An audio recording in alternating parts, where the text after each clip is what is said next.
नमस्कार, स्वागत है आप सभी का और आप मुझे देख रहे हैं सूर्य टॉक इंस्टीट्यूट पर। आज हम इस वीडियो के माध्यम से कवर कर रहे हैं क्लास 10th का first chapter letter to God. आखिर समझते हैं कि इस चैप्टर में है क्या। पहले देखिए, ये लिखा है लेटर टू गॉड, मतलब कोई है जो लेटर लिख रहा है, पत्र लिख रहा है। किसको? भगवान को पत्र लिखा जा रहा है। ओवरव्यू जानते हैं, समझने की कोशिश करते हैं कि क्या पढ़ने वाले हैं इस चैप्टर में पूरी तरीके से। देखिए, इस चैप्टर में कहानी ये है कि एक किसान रहते हैं जिनका नाम रहता है लेंचो।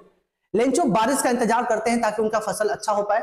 कुछ दिन बाद बारिश तो होती है, लेकिन उसके साथ साथ ओले भी गिरते हैं और पूरा उनका फसल बर्बाद हो जाता है। फसल बर्बाद होने के बाद लेंचो सोचने लगता है कि शायद इस साल हम भूखे मर जाए। और सोचते सोचते फिर इस सोच तक पहुंच पाता है। कहता है कि एक ही है जो मेरी मदद कर सकता है, वो है भगवान। और भगवान को चिट्ठी लिखता है, पत्र लिखता है पूरे चैप्टर में, और लिखता है कि भगवान, इतना फसल का बर्बादी हुआ है, इतना पैसा लगा है, मेरा पैसा वापस चाहिए, आप मेरी मदद करो। आगे देखेंगे, पढ़ेंगे, जानने की कोशिश करते हैं क्या इसका पत्र भगवान तक पहुंच पाता है या भगवान रिप्लाई देते हैं लेंचो को कि नहीं। चलिए आगे देखते हैं। पहले समझते हैं about the author. About the author, लेखक के बारे में। लेखक कौन है? The author of the story. इस स्टोरी के जो ऑथर हैं, लेटर टू गॉड, जो इस स्टोरी के ऑथर है, इज, वो है, क्या नाम है उनका? G.L. फ्लंटस। इनका नाम है G.L. फ्लंटस, ठीक है। He was, वो थे, one of the greatest writers of that time। उस समय के महान लेखकों में से एक थे। देखिए, कहीं भी one of the आ जाएगा ना, तो उसके बाद आने वाला जो नाउन होगा वो हमेशा प्लूरल होता है। इस बात को हमेशा याद रखिएगा, वन ऑफ द के बाद आने वाला नाउन प्लूरल होता है। क्यों? यह राइटर उन राइटरों में से एक है। तो उन राइटरों, वो तो काफी ज्यादा राइटर हो, उनमें से एक है, ठीक है, ये वाली, ठीक। Of that time he was a Mexican poet. वो थे, क्या थे? एक मैक्सिकन पोएट थे और नॉवेलिस्ट थे, उपन्यासकार थे। एंड अल्सो, और क्या थे? एक जर्नलिस्ट भी थे। मतलब ये जो राइटर है ना, तीन चीजें थी, पोएट थे, नॉवेलिस्ट एंड जर्नलिस्ट भी थे। द स्टोरी रिवोल्स, जो ये स्टोरी है ना, वो रिवोल्स करती है। रिवोल्स मतलब घूमती है, किसके इर्द गिर्द, वो समझने की कोशिश करते हैं।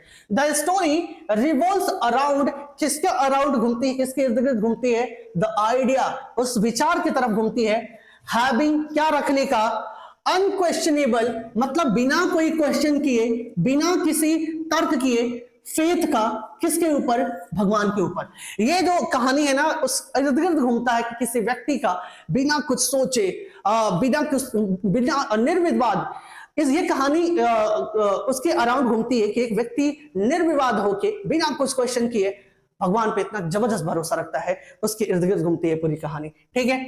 अब पढ़ते हैं अबाउट द लेशन। लेशन में क्या है? द स्टोरी ऑफ, जो ये कहानी है, अ लेटर टू गॉड, भगवान के पास पत्र, डिपिक्ट्स करता है, यह बात दर्शाता है, एन अनवेवरिंग फेथ, एक अटल फेथ दिखाता है, एक अटल विश्वास दिखाता है, ऑफ अ फार्मर का इन गॉड, किसके ऊपर?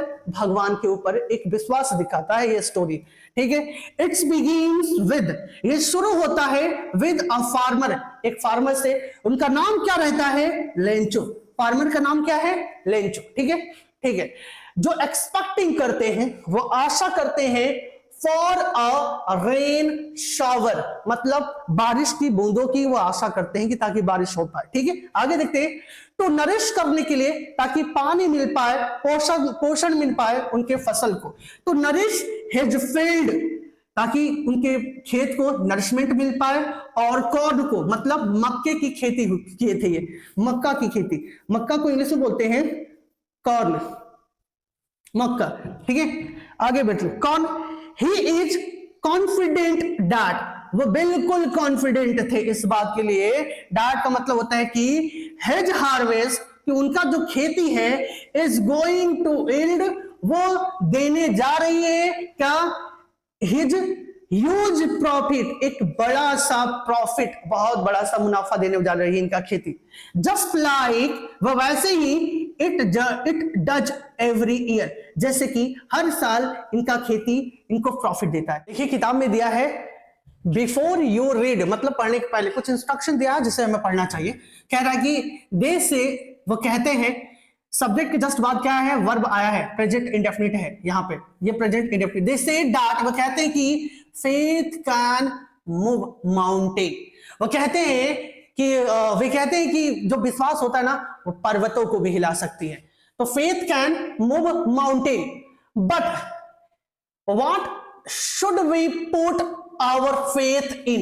ये कहता है कि जो विश्वास है वो पर्वतों को भी हिला सकती है, लेकिन ये इस बात पे भी डिपेंड करता है कि आपके पास विश्वास किस प्रकार का है, कौन विश्वास किस प्रकार का है। ठीक है, दिस इज द क्वेश्चन, यही सवाल है।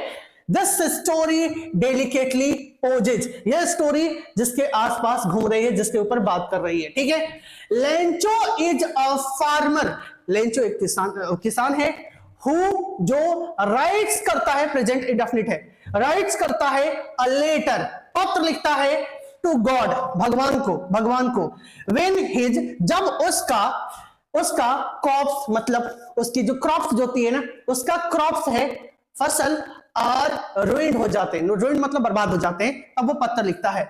आस्किंग करता है, डिमांड करता है फॉर 100 पैसोज की, मतलब वो कहता है कि मुझे 100 पैसोज चाहिए। पैसोज कुछ होगा जैसे हम लोग के यहाँ पैसे चलता है ना, रुपए चलते हैं, वैसे उनके यहाँ कुछ पैसोज चलता होगा, तो वो 100 पैसोज की डिमांड करता है। फिर सवाल किया आता है, डज लेंचोज, यहाँ पे जो एपोस्ट्रोफी एस है ना, इसका मतलब होता है का, डज लेंचोज लेटर, क्या लेंचो का पत्र रीच करेगा, पहुंचेगा किसके पास, भगवान के पास। देखेंगे आगे, does God send him the money, क्या भगवान उसको पत्र लिखेंगे, कौन सा टेंस लगा है, प्रेजेंट इंडेफिनिट, और ये इंट्रोगेटिव है यस नो का। तो ये था ये पूरे चैप्टर का इंट्रोडक्शन। अगले वीडियो में हम एक एक पैराग्राफ को डिस्कस करेंगे और पूरे इस चैप्टर को खत्म करेंगे।